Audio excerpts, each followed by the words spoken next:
By now, you're probably holding a copy of Monster Hunter World in your hands, ready to take your first tentative steps into the exciting world of, well, monster hunting, obviously.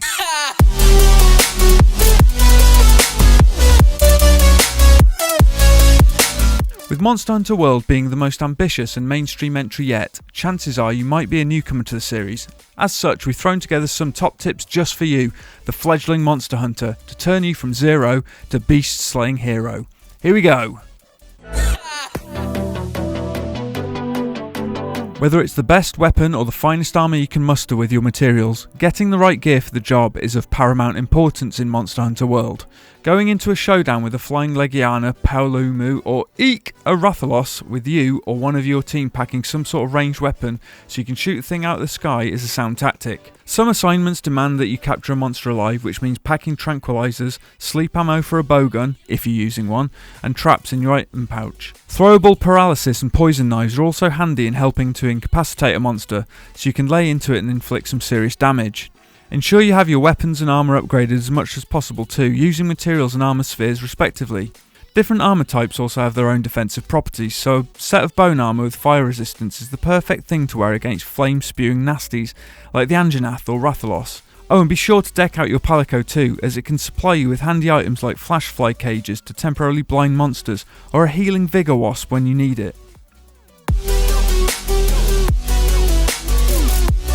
Preparation is key, so if you're planning to capture a beast, be sure to have enough tranks and stun traps, as well as anything else that might come in handy, like sleep or poison ammo for instance. It'll make all the difference to equip the best tools for the job, so use those item pouch slots wisely. It's frugal to craft enough health potions, antidotes in case you're poisoned, nutrients or a max potion to temporarily boost your health before a hunt, while priming your melee weapon with a coating can be hugely advantageous. If you're using a sword, hammer, lance, axe or any other type of melee weapon, also be sure to keep it sharp using your whetstone. Let your weapon go blunt and your attacks will bounce off a monster's hide. Should you favour a ranged weapon, harvesting large quantities of herbs will help you keep your ammo stocked, whereas maintaining a supply of rations and cooked meat means you can top up your stamina bar should it erode with persistent running and climbing. Other handy items like demon powder boost the strength of your attacks for a limited time, so bear that in mind.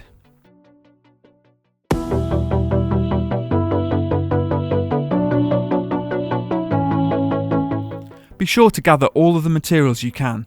Sometimes it can be tempting to make a beeline towards your target and ignore all of the many resources around you. But if you take the time to dig through bone piles, fossils, cactuses and such, you can obtain valuable, often rare materials. Gather every herbal plant you can because you might need them in a pinch. Always be sure to craft and top up your supplies of health potions, antidotes and ammo too, as well as checking your item box for stuff you might need. If you use an item frequently, set it to automatically craft via the crafting list checkbox where possible to make life a little easier, and always assign stuff to your radial menus. Additional resources can also be purchased from the provisions vendor stationed at the hub village of Astera, but going out on expeditions and harvesting whatever's around can be incredibly helpful, as can getting into the good books with Astera's botanists, who'll grow you whatever you desire in their garden. Turn in bounties, investigations and deliveries to get armour spheres and other useful items, and always be on the lookout for drop matter from monsters like random scales and other bits they occasionally shed.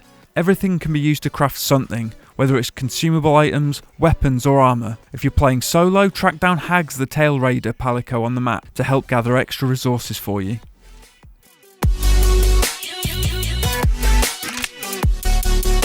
Experiment with different weapons, and if you're working together as a team, it's best to have each member assigned to a task with the tools they need for the job. Teamwork gives you a huge advantage during a hunt, so make the most of it, especially against Monster Hunter World's tougher monsters. There are 14 weapon types to choose from too, so it's best to be comfortable with the weapon you've opted to use as your main. If a weapon isn't working for you, try a different one. You're bound to find one that suits your playstyle, whether you favour speedier, weaker attacks, or sluggish, damage-dealing, bludgeoning blows from a weapon like a giant hammer or a greatsword.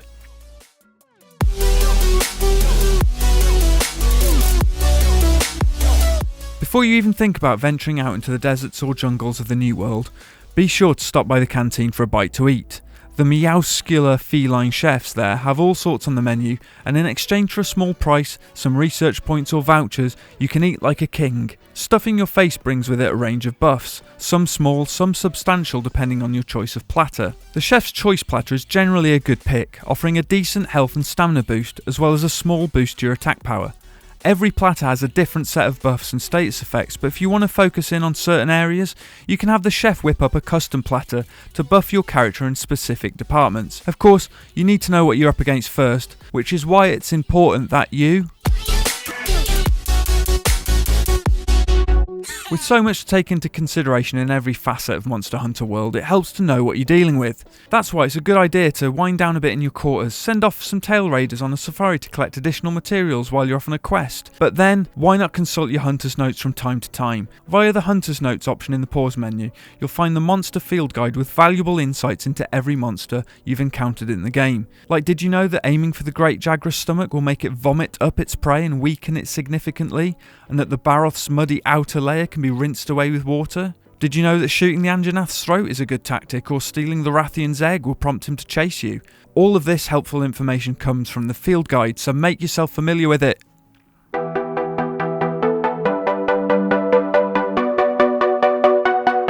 Get better acquainted with your environment during expeditions, as they allow you to roam freely without restrictions. Not only can you gather additional materials, which is always important, but you can learn the locations of monster nests, establish new camp areas so you can fast travel, and access useful amenities like the item box, a makeshift canteen if you forget to eat at the base back in Astera, and the tent where you can change your equipment. Once you've mapped out the area, scoutflies are your friend, you'll get to know the stomping grounds of various monsters, best places to retreat and hide if things get hairy, and importantly, where you can draw your target into a trap.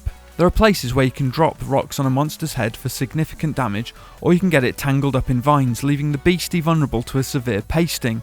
And when a monster's on its last legs, attempting to flee to its nest for a replenishing sleep, you'll know where to follow it to. Let a monster sleep for too long and it will regain health. But if you're armed with prior knowledge of its nesting location, you can be one step ahead and ambush it. And so there you have it, some essential starter tips that ought to help you cut your teeth as a mighty monster hunter. So thanks for watching, don't forget to comment, like and subscribe. It's a jungle out there.